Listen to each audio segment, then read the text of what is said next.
तो कहानी के शुरू में हमें एक आदमी दिखाया जाता है जो पहाड़ी रेगिस्तान रास्ते से गुजरता घर की तरफ जा रहा था। इसी बीच जब वो अपनी गाड़ी रोकता है तो बाहर निकलकर वहाँ वो दूर आसमान से गिरती रोशनी देखता है। जब वो उसे देखने उसके पास जाता है तो वहाँ पर बहुत बड़ा अंडा था। वो अब उसकी तस्वीर बनाकर फोन में लेकर टेस्ट करने लगता है, पर तभी वहाँ एक बहुत बड़ा एलियन आ जाता है जो दिखने में बिल्कुल डायनासोर की तरह लग रहा था, जिसे देखकर वो आदमी बहुत डर जाता है और वहाँ से अपनी गाड़ी में बैठकर गाड़ी को तेजी से भगाता है। पर एलियन ने उसे पकड़ लिया था, अपने टेंटिकल से पकड़कर मार देता है, फिर उसका सारा खून चूस लेता है। इसके बाद कहानी में हमें पास ही की जगह को दिखाया जाता है जहाँ पर एक कैंप था। कैंप के लीडर्स आपस में बात कर रहे थे कि कुछ देर के बाद उनके कैंप में ट्रिप के लिए कुछ लोग आने वाले हैं। उनके इस कैंप में कुछ और भी साथी थे, जिनमें एक लड़का जिसका नाम रॉड था, वो भी इस ग्रुप के साथ मिलकर काम किया करता था। फिर इसके कुछ देर के बाद यहाँ पर एक हेलीकॉप्टर आता है जिसमें कुछ लड़के लड़कियाँ थी जो यहाँ पर ट्रिप के लिए आए थे। इनमें एक लड़का जो बहुत ही नखरे में था,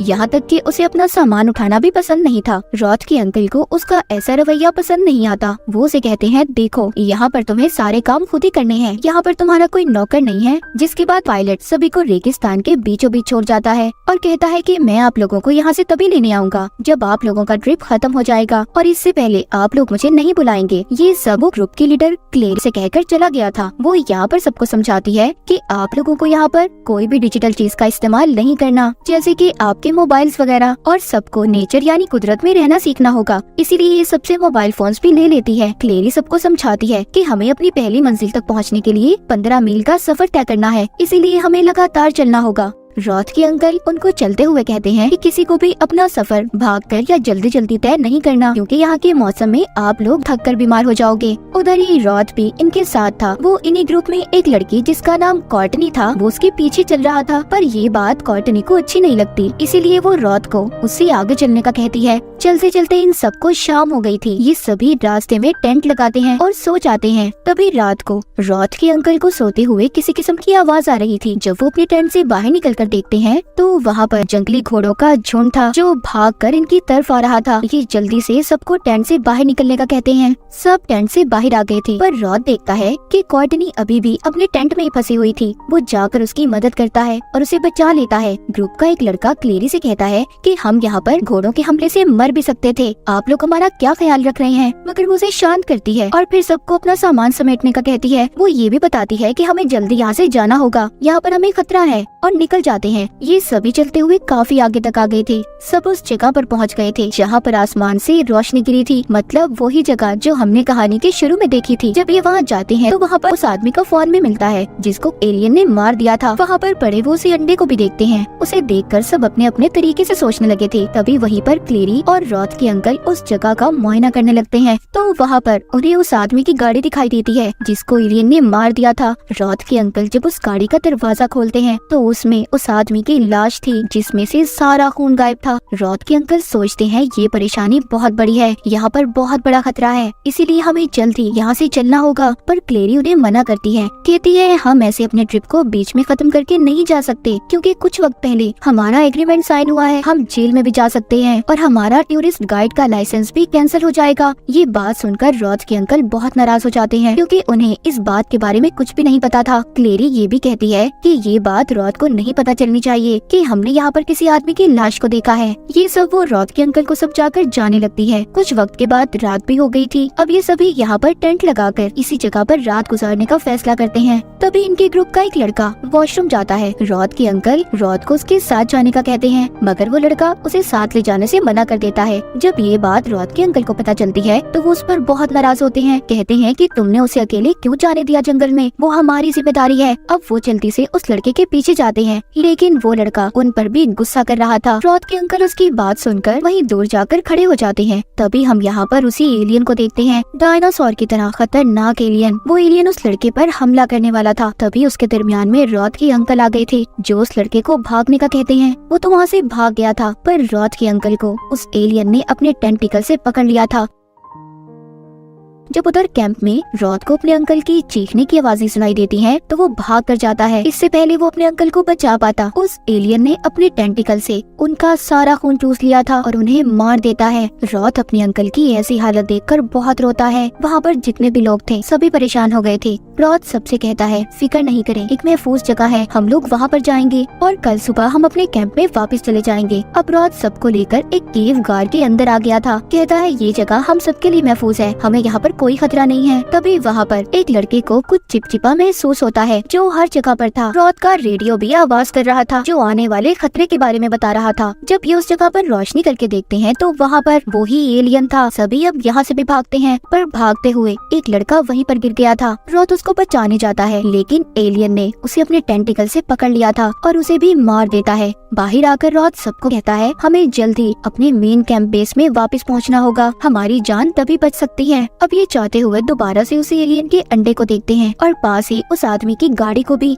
रॉथ क्लेरी से पूछता है क्या तुम जानती हो इस बारे में? वो कहती है हाँ। अब रॉथ को क्लेरी पर गुस्सा आ रहा था। वो कहता है तुम इस बात के बारे में जानती थी, तुमने मुझे पहले क्यों नहीं बताया? इतनी लोगों की जिंदगी को तुमने खतरे में डाल दिया। रॉथ सबको लेकर वापिस से उसी जगह पर आ जाता है जहाँ से इन्होंने अपने सफर को शुरू किया था और सबको उनके फोन्स भी वापस कर देता है। क्लेरी सबको कहती है हमें हेलीकॉप्टर कल सुबह को लेने आएगा, इसलिए आज रात हमने यहीं पर गुजारनी है। तभी इनके ग्रुप की लड़की ये देखती है कि रॉथ का रेडियो दोबारा से आवाज कर रहा था। तभी रॉथ सबको एक कमरे में जाने का कहता है लेकिन अब वहाँ पर भी एलियन आ चुका था। वो एक लड़के पर हमला करने की कोशिश करता है पर रॉथ वहाँ पर अपनी गन लेकर उसका मुकाबला कर रहा था। रॉथ सबको एक कमरे में ले जाकर दरवाजे को बंद कर देता है। तभी वहाँ पर वो ये देखता है कि उनके ग्रुप में क्लेरी और एक लड़की नहीं थी, उधर वो दोनों बाथरूम में छुपी हुई थी। पर एलियन को उनके बारे में भी पता चल गया था, वो उनकी तरफ बढ़ रहा था। रॉथ अपना दरवाजा खोलकर उनको बचाना चाहता था पर एक लड़का उसे ऐसा करने से मना करता है। वो कहता है कि अगर तुम दरवाजा खोलकर बाहर गए तो हम सबकी जान को खतरा हो सकता है। लेकिन रॉथ उस लड़के की बात को नहीं मानता और उसे गन मारकर बेहोश कर देता है। बाहर क्लेरी और उसके साथ जो लड़की थी वो एलियन से अपनी जान बचाकर भाग रही थी। वहाँ पर पहुँच जाती है जहाँ पर बाकी के लोग थे। दूसरी लड़की तो दरवाजा खोलकर अंदर चली गई थी पर बेचारी क्लेरी बाहर ही रह जाती है। वो एलियन अभी भी इनका पीछा कर रहा था और आकर अपने टेंटिकल से क्लेरी को पकड़ लेता है। वो उसे भी मारने वाला था पर रॉथ अपनी गन से उस पर गोली चलाता है। एलियन ने क्लेरी को तो छोड़ दिया था लेकिन अब बहुत देर हो चुकी थी। एलियन ने क्लेरी के सारे खून को निकाल लिया था, वो मरने वाली थी। वो रॉथ से कहती है कि मुझसे गलती हो गई कि मैंने तुम्हें नहीं बताया, तुम सबको यहाँ से लेकर चले जाओ। इतना कहने के बाद उसकी भी मौत हो जाती है। रॉथ अब दोबारा से चेक करता है पर अब इस बार रेडियो पर उसके कोई आवाज नहीं थी। वो सबसे कहता है कि आज रात हम सबको इसी कमरे में रहना होगा। रात को रॉथ कॉर्टनी को अपने बचपन की बातें बताता है। कहता है मेरा इस दुनिया में कोई नहीं था और मुझे मेरे अंकल नहीं पाला था पर उस खौफनाक एलियन ने उन्हें भी मार दिया।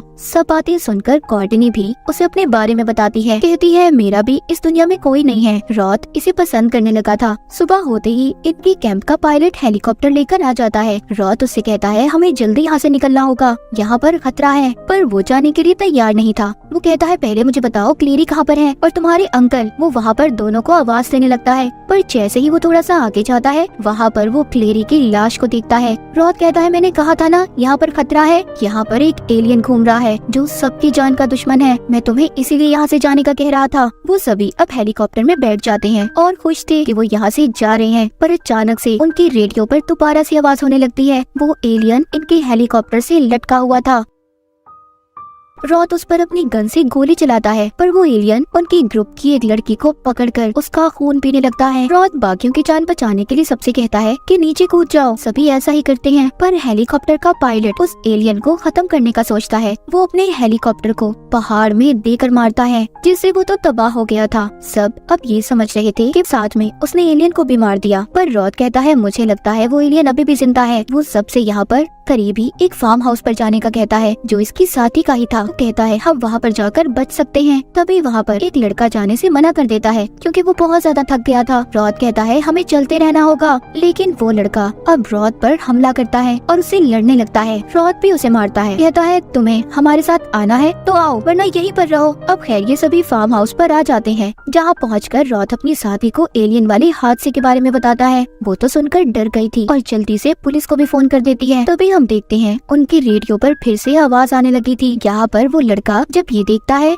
कि फिर से एलियन आने वाला है, वो जल्दी से रॉथ की साथी की गाड़ी लेकर जा रहा था, लेकिन तभी रॉथ ने उसे देख लिया था और रोकने की कोशिश करता है, पर वो लड़का उसे धक्का देकर गिरा देता है। अब नीचे गिरने की वजह से रॉथ बेहोश हो गया था। वो लड़का गाड़ी चलाता हुआ बहुत खुश था कि वो बच गया, लेकिन तभी वहाँ पर एलियन तेजी से उसकी गाड़ी को धक्का मारता है और उसे गाड़ी से निकालकर मार देता है। ये सब वहाँ पर कॉर्टनी भी देख रही थी। वो एलियन से अपनी जान बचाकर छुप जाती है। एलियन ने उसको देख लिया था, वो उसको ढूंढता हुआ उसी जगह पर आ गया था। उधर दूसरी तरफ रॉथ के साथ ही गन्स लेकर बाहर आते हैं ताकि वो एलियन को मार सकते, पर वो देखते हैं कि तब तक एलियन कॉर्टनी को अपने साथ ले जा चुका था। अब बाहर रॉथ को भी होश आ जाता है। उसका साथी उसे बताता है कि कॉर्टनी को एलियन अपने साथ ले गया है। रॉथ अब ये फैसला करता है कि वो उसे बचाकर लाएगा। उसके बाकी के दो साथी उस एलियन के लिए जाल बिछाने का प्लान बनाते हैं ताकि जैसे ही रॉथ कॉर्टनी को बचाकर लाए और एलियन अगर इनके पीछे आएगा तो वो इनके बिछाए हुए जाल में फंसकर मर जाएगा। रॉथ सारी तैयारी कर